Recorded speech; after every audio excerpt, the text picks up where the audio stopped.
welcome to another edition of Lab Rats. My name's Andy Walker. I'm Sean Carruthers. This is my girlfriend Sheila. Yeah, you remember last episode we dunked her? She's not growing any bigger. I think she's dead. I know, but it's been a week for these guys, but it's only been... Shh! Don't give away the secrets of podcasting. That's right. All right, so I have a sneaking suspicion that Sheila's not going to grow in this particular segment, so you take that away because I have other fun stuff. Today we're talking about ebooks, electronic books, right? And we've heard about ebooks for a long, long time. You've been able to download them and read them on your screen, but oh boy, not a fun experience to watch it on a big CRT monitor. It's a bit of a headache, need some Advil. Yeah, however, and even some of the earlier ebooks too are a real disaster. They were, yeah, absolutely.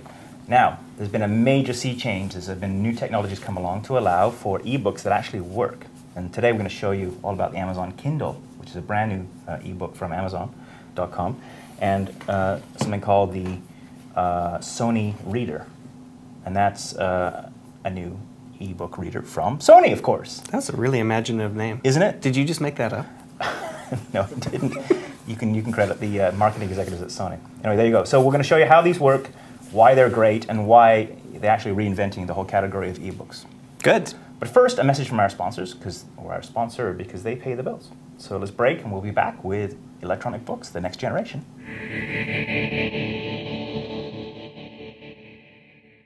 If a lab rat was the new Camtasia Studio 5, Hello! it would be the smartest, Huh? it would be more friendly, You're a wiener! and it would work well with others. Nope, you're a wiener.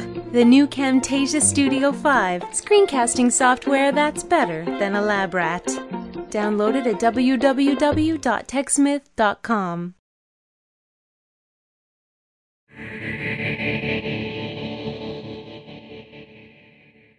So electronic books. Now, during the break, Sean did me a favor and went and got my new book. Yeah, I have a third book out there in the marketplace, and it's called You Call This the Future? Wait a second. This book is by Nick Sagan. Nick Sagan's my friend. No, Nick and I and some other guy from London wrote this book. Mark Frary. I haven't met actually Mark. It was a collaborative effort. You're last. I know I'm last, but they saved the best for last. No, I can actually get behind this book since it's a Nick Sagan book. Not an Andy Walker book. He's the son of astronomer Carl Sagan. He is, and he's a very nice guy. And he's written episodes for Star Trek. That's right. So there you go. So I wrote a book with Nick Sagan. That makes me cooler than you. Let's talk about Nick Sagan some more. Let's not. Anyways, it's interesting because it actually does have a section in here about electronic books and paper. Not quite as up to date as this episode because I don't think the Kindle was released at that point. No, so. This talks about the theory. It talks actually about the technology in the screens, and that's really what makes these new generation of electronic books workable, and I think a new category in gadgets that are actually going to be picked up by the population and much loved and used. All right. So to that end, let's just get into, unless you want to tell them how much it's going to cost and where they can get it.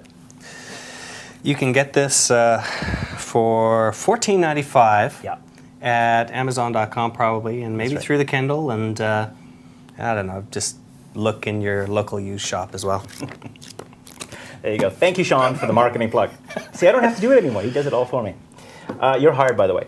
Thanks. Okay, so electronic books. Let's talk about them because I think they're an amazing development in the world of just on-demand electronic content.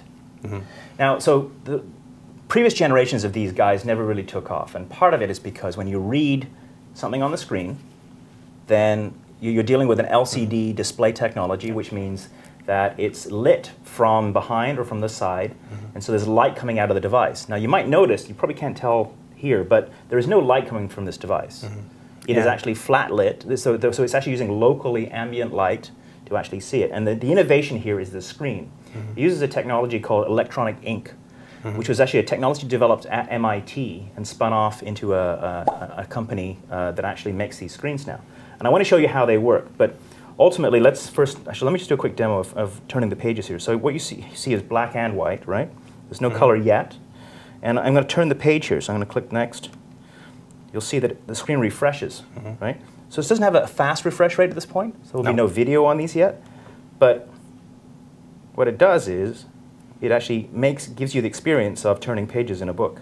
Yeah, this actually works fairly well in terms of a book reader because you're not watching something that's moving in a book. It's just basically you're scanning down the page. So if it flips the whole thing in a second like that, then then you're actually simulating the experience fairly well, like going from one page to the other. It actually takes longer to flip a real page usually. Yeah, absolutely. So the display is critical to this because it's not going to wear on your eyes. And I do have the experience that you can read almost any book on here and not get the eye fatigue that you normally would from a screen. Now I remember back when ebooks were first introduced as a category, they used color LCD screens. I remember one from RCA Thompson, I believe, and it was okay, but I think they were trying too hard to bring the whole technology into the future. Right. Now it's color, now it's full motion, now it's backlit. Isn't it great? But yeah, you got that sensation after you're sitting there reading it for a while. Your eyes just sort of start crossing because it's not a comfortable experience. It's not natural. That's right. And I want to show you how this works. And there's two reasons why this is fantastic. Number one, there is the eye strain issue. It actually you have the experience of like reading a real page. Number two, it only uses power when it changes state. So when you change the page, and because it uses a technology called electronic ink, and here's how it works. So each particle on the page is like a white liquid. It actually is. It's a white liquid, sort of like this cream here, right? So when you look at it from above, come over here, Mandy. So it looks like a white pixel, right? Now what happens is inside of this white liquid, they actually float dark particles. So I actually have some coffee grounds here. And I'm going to empty that into the top of this. And then, as you can see, so it floats on top. And so there you go, it looks like a black pixel from above. Now this is microscopic in size, right? So you're saying there's coffee inside these readers? No, just black stuff that floats in white stuff. I wish there was coffee. This is the concept of the food demo. It'd help me stay awake through boring books.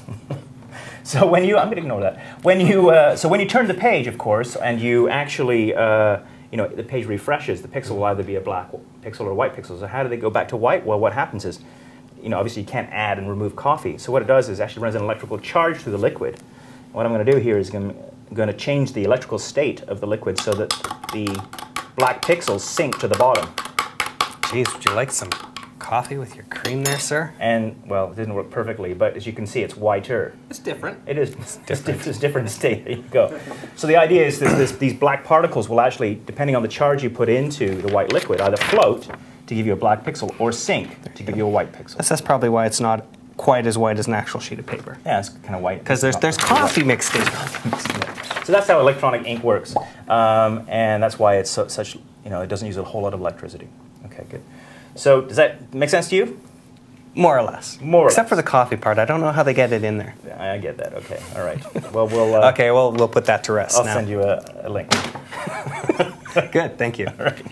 So let's talk about the devices themselves. This is called the Amazon Kindle, and this Amazon Kindle is a book available for $400 from Amazon.com right now.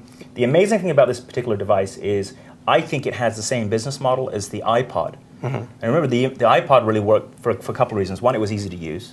Two, it had good software that allowed you to download music onto it. And three, it had a music source backend where you could buy music and actually download it onto the device. So Amazon.com was the perfect place to launch this because they have a source of books. Now they've taken something like more than 100,000 books and converted it into the Kindle format. So what happens now is that if you want to get a particular book, you go to Amazon.com, you make a purchase of the book, which is actually less than a hardcover. So it's like $8, $9, $10, something like that. I mean, that's the same business model as iTunes, where they're charging you less for the online download than they would for actual hard copy. Absolutely, right? And then, so you make that purchase. Now what happens is Amazon.com transmits it wirelessly to you. Now, this only works in the States right now. Right. Inside this device is a wireless EVDO, right? Right. Transmitter, which is a high-speed data connectivity through Sprint in the States. And what happens is you make that purchase, and within a minute or so, the book shows up. It's received by this device. It just shows up automatically. So it's a really, really great way and by the way, there is no fee for this high-speed data link. So you don't actually have to sign up for a data plan for this to work? No, it's free. So basically Amazon has done the deal with Sprint, Sprint, so you don't have to. So you don't have to. So that's going to be the challenge moving forward into other markets, into Europe, into Australia, into Canada, is to use, to do deals with the local providers to allow that to happen with these guys. Now, in looking around through this a little bit earlier, I noticed that you do have access to the store through this as well when you have a data connection. So I'm assuming you can purchase right from the device That's itself. correct, yeah. If you click the button here and you go to menu, so we can do that here. I have to go up to the menu, and you can actually go to the Shop in Kindle store. Shop in the Kindle store. Yeah, this is an interesting little thing as well, and I'd love to know how that works a little bit better too. Well, it's probably using exactly the same technology as the electronic ink, right? You just have what it's doing there. It's clearing out the space. There's a white liquid or white, and it's basically putting in electricity that's clearing out the white stuff. And then so it's using a mirror in behind for reflective. For reflective. So so I'm rolling this down, up and down, sort of like a. I'm going to push click to close. And as we can say, we're in Canada, so it's unable to connect to the network up here. At the moment, yeah. Now, Canadians can use it, and people outside the States can use it just by downloading those things from Amazon through their computer. You'll need a US credit card to make that happen, so that may be a challenge. So it has a USB port on here? It does have a USB port on the bottom here. Okay. And the other thing you'll notice at the bottom here is that it has a headphone jack, too. So it actually plays music. Which is cool. So you could actually be reading your book and actually listening to MP3s as well. So it's more than just a book. It really is, yeah. It's a multimedia reader.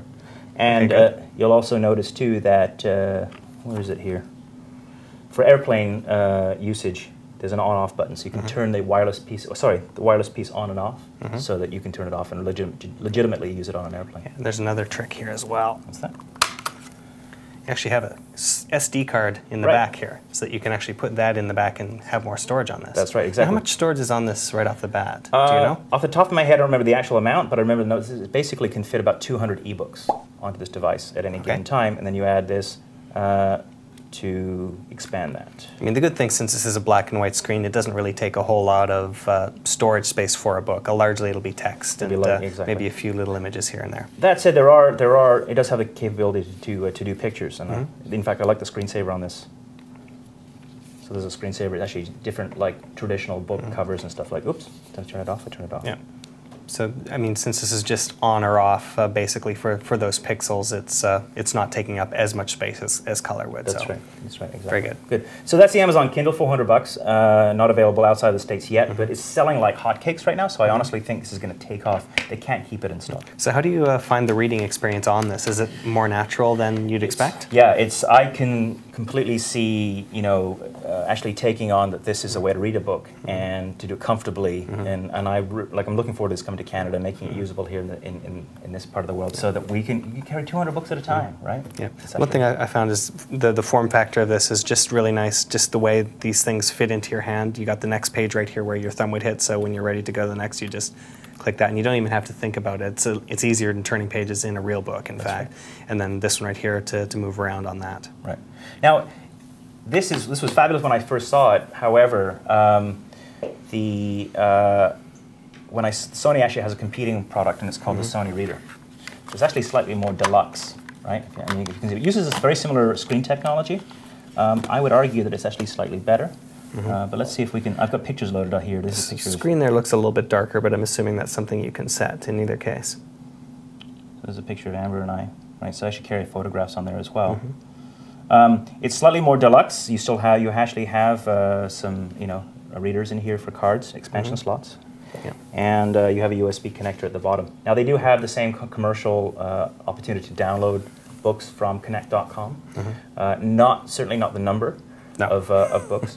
And so that may be a challenge. They may have to negotiate something with Amazon to make that work. But I totally see that if the Amazon model works, they might actually want to go in that direction. Yeah. But a more deluxe, everybody who sees this one goes, well, I want that one, not the Amazon Kindle, because the Kindle is $100 more expensive and not quite as deluxe. Yeah, the one thing I don't like about this is the user interface so much. The thing that Kindle got right is the user interface. This one right here, you've got these up here, but it's a little bit more confusing. Yeah. This one seems a lot more natural. It has the keyboard input and all of that. But this one right here, sometimes you hit the wrong button and they'll all get in the way. Right. So it's a little bit more complicated from that. There's no wireless interface on this one, so it doesn't use the network. Everything has to be relied on, connected to your computer and downloading something. That sort of thing. Yeah, and I mean, that's a pain in the butt, too. So you can't just think to yourself out in the field, I wish I had a copy of the latest Tom Clancy novel or the latest Nick Sagan book, and then just download it right from your Kindle. Here you'd have to actually... the latest Nick Sagan, Andy Walker book, or the latest Andy Walker book, like the Absolute Beginner's Guide to Security, Spam, Spyware, and Viruses. Yeah. This right here, you can actually flip the page on this one physically, too, but then you just get the back of the device. Of it, so it doesn't work. Right, there you go. All right, so thank you for that dig. Yeah. So how much are these? 400 US, 300. Okay. Or $299, $399, something along those lines. Books on average cost you about $10. And I think it's the future. I really do. And as far as battery life goes, because Mo was going, battery. It's interesting how they rate the battery life. It's not hours of usage, it's page turns. Because every time you change a page, it takes some power. So I think the Sony product is rated for 7,200 page turns, I think, per charge. That's a lot. Good. That's a lot of books. Yeah, and I guess a lot of that will also depend for something like this on the wireless, right? So if you turn the wireless off between uses, you know you're not going to be getting any books or you're not going to be searching. Just turn that off and it'll save you some battery life as well. Now, one thing I will point out, this is just the beginning. Yes. My friend David Bennell, who I worked with years ago, he launched PC Magazine and PC World. David is friends with Jeff Bezos. He saw him recently at the TED conference down in the Silicon Valley area. And he said that Jeff said, this is just the beginning. Like, we're doing amazing with this Kindle product, and this is just the beginning of a whole new generation of this product. You know, options is for the various books that you want to choose and that sort of thing. So, very exciting times, and I think electronic books are now, got a future. I think you will be buying one very soon. Yeah, this definitely is a lot more comfortable to read. I actually like this. I could actually read a book on this. There you go. Good stuff. There you go. That's ebooks. So let's take a break now and have a look at the guys that pay the bills. And then when we come back, we've got more pictures. Yes, we do. Good. And Sean's going to plug my books a little bit more after this. I'm done with that.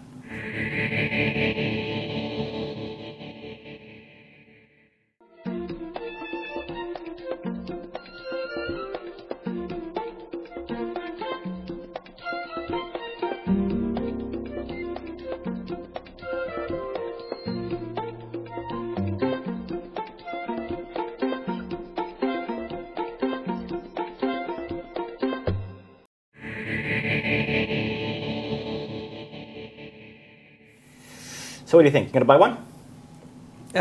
Once the Kindle is out here in Canada, I might really well consider that. Because, I mean, this looks really beautiful. The design is great. I've been hearing nothing but raves from people that have one. Steve Gibson, our friend from Gibson Research, has one, and he loves it. GRC. And Leo obviously has one as well, because Leo has every single gadget that's ever been released. Yeah, absolutely. And then he loves it as well. So good. I think I'm sold. Great. Yeah, me too. Just as long as I don't have to buy any more Andy Walker books. Yeah, you do. You absolutely do. By the way, speaking of which, I tested I actually put a PDF on this on the Sony version, so it actually reads PDFs. Okay. So I took actually some of the pre-production pages of my new book, Windows Lockdown, Your XP and Vista Guide to Hacks, Attacks, and Other Internet Mayhem, and I put it on here and in PDF. You know, that's a remaking of that previous book with the long title, but I think they made the title even longer. I did, actually. Absolute Beginner's Guide to Security, Spam, Spyware, and Viruses was the first version of that. And now I've done a second edition, added all the Vista information, updated all the XP information. It's now Windows Lockdown, Your XP and Vista Guide to Hacks, Attacks, and Other Internet Mayhem. You know, if I ever do a book, I'm actually going to put the entirety of the text on the cover just to outdo you in this, and then I'll put the title on the inside. We'll set that up. All right, let's see. Look at some pictures, because it is picture time. It's picture time. All right. Who's this? This is Cigar. Cigar. And where's he from? It looks like he's a tropical locale in behind here. You know what? He didn't say where he's from, but I used a little bit of reverse engineering on his email address, and I believe he's in India. Oh, okay. So if you're not in India, I apologize. That's what it looks like. That would make sense in terms of the tropical locale. Very good. As well. Good stuff. Cigar. Thanks for sending me a picture. Okay. And we have Beetlejuice in the UK. That's your wife, isn't it? Sorry.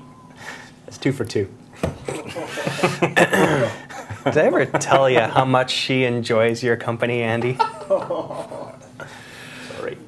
Sorry, Eileen. She doesn't show up at shoots anymore. No. All right. Anyways, this is actually David, and he said, "Can you guess who I am?" Well, yes. Sean's wife. Yes, it's my wife. Beetlejuice, 1980s Michael Keaton film. Yes. Very good. Thank you for that. This right here is Joe from Peterborough, and he's Peterborough where? Peterborough. I'm assuming this is. He's got a bit of a hoser look to him, so I'm assuming this is Peterborough, Ontario. Yeah, in Canada. And this right here is actually a dog. Right. If you zoom out a little bit, it's a dog, but it looks kind of like he's got like a chest wig in this, and he's actually got a little person behind him as well. So there's a lot going on in this picture. But there is a little person behind him. Just so everyone knows, this is not some crazy chest merkin. So thank you, Joe, for sending that. Very good. And our last photo today is Mark. Now, do you remember these guys' names? I forget them. So it's Mark and his friends. Hazel and Shane? How'd you know that? You don't know. I don't know. So there you go. See, Sean can't remember anybody's name or where they're from, so you might want to put it directly in the photograph. There you go. And you know, if you send picture time music, I don't know, just sing your name through the entirety of the picture time music as well. There you go. But anyways, Mark and his friends, Shane and Hazel, are in St. John's, Newfoundland. Ah, very good. In Canada. In Canada. Mm-hmm. Very good. And there we go. And this right here is Biff. It's Biffer. Wow, and he's playing cute today. He's playing cute. Hey, Biff. Very good. Andy's wife. This is Andy's wife. Now, Andy's wife is over there in the bucket of water, and she appears to be dead. So sad. Anyways. All right. On that note, another successful episode. Hooray! All right. Well, don't forget to come visit us at liverats.tv. If you want to send us email to Mock Sean, you can send it to feedback@liverats.tv. Actually, send those to Andy at liverats.tv because I don't want to see them. Yeah, or Sean Sean, S-E-A-N, at liverats.tv as well to send him nasty hate mail.